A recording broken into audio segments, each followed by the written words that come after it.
Mandy, and I just want to come on and introduce myself a little bit to people who are new to the RememberGrams page and don't know me personally in real life. If you do, you do not have to watch this.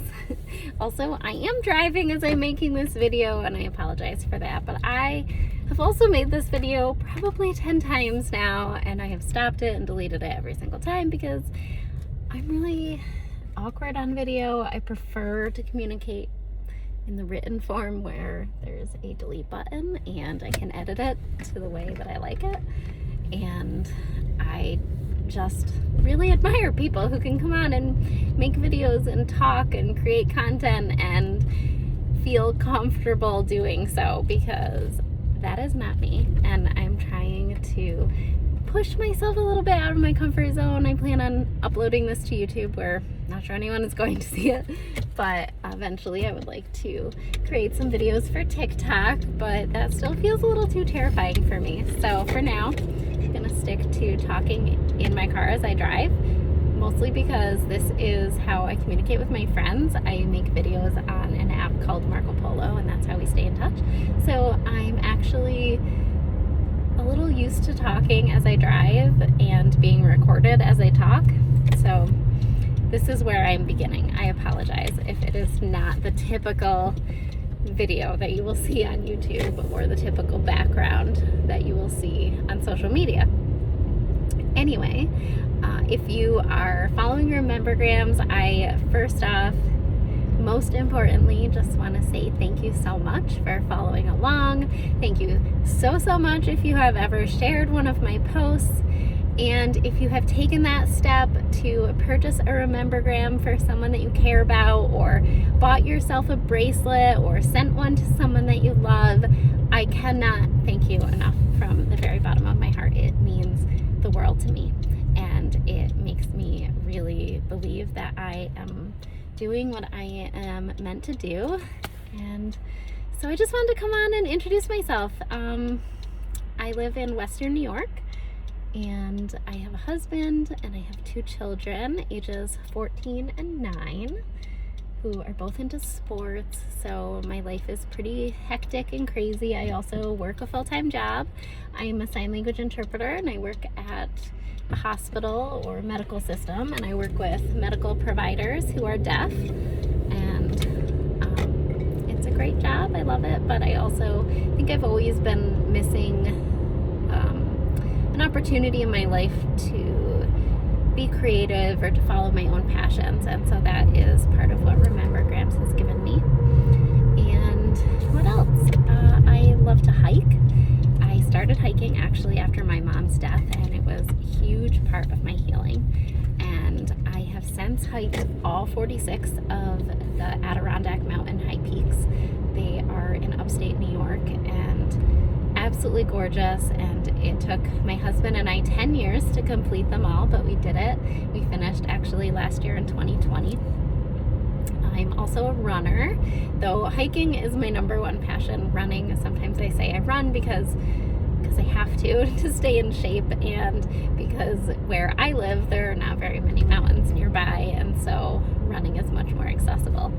But I did also run my first full marathon in 2020, so I guess I can say I'm a marathoner, though I'm not a fast runner, and again, like, it's not my #1 passion, but it's definitely a part of my life. It's where I end up being social. I run with a lot of friends and really enjoy that. So what else? I also love to travel. It is my goal to go to all of the national parks at some point, visit all 50 states at some point, but the only thing standing in my way is finances.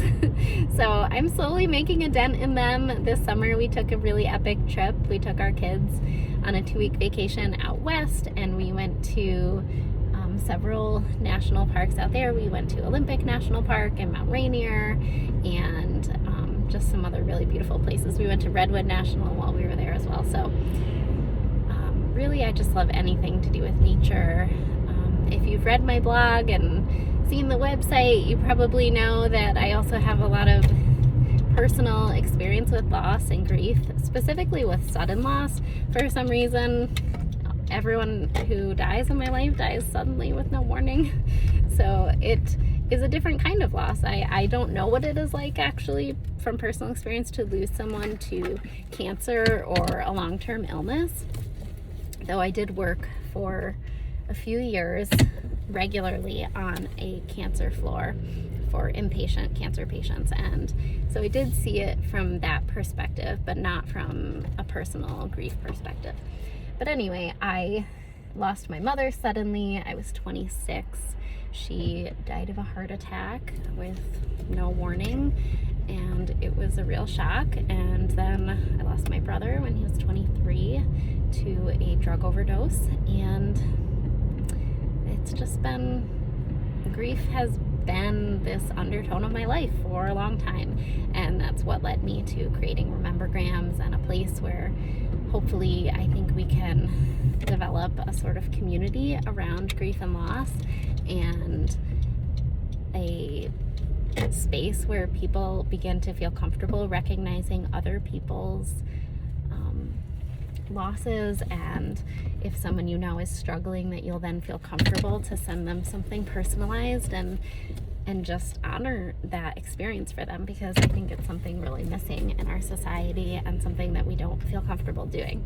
For example, I've been obviously creating RememberGrams and putting all of this energy into it, and some of my dear supportive friends have ordered them, and one person said to me, well, I feel like I should reach out to this person who just had a loss before I send them a RememberGram and make sure that they would be okay with getting it, that they're in a place that they would feel okay getting it. And what I would challenge you, if this is what you're thinking, I would challenge you to ask yourself, would you A, feel comfortable sending them a generic sympathy card from Wegmans? And if you are, why do you feel uncomfortable sending a RememberGram and something that's a little bit more personalized? And B, I would just challenge you to say, it might be you that's more uncomfortable with their grief than them.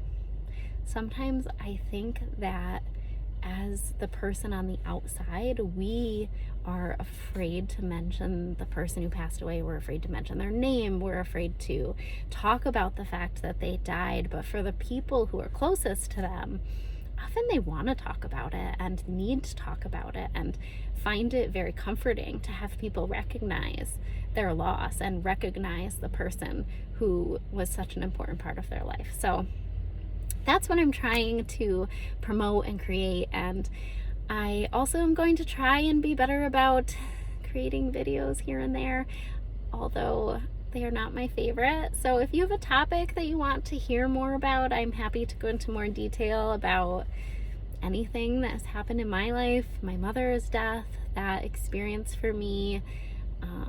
Happy to talk about my brother and his death, or my older brother and his addiction and what that has been like, his incarceration. I think that is a whole different kind of grief that people don't often think about or talk about. And so I'm happy to talk about anything, or just anything at all that you want to know about me. I'm happy to tell you, but I just wanted to say thank you so much for being here, and thank you so much for all of your support. Truly, anything that you do, every little like, every share, everything that you're doing to help promote RememberGrams really, really means the world to me. So thank you so much, and yay, I think I got through an entire video without stopping it. Now I just have to figure out how to upload and caption it. Okay, have a great day.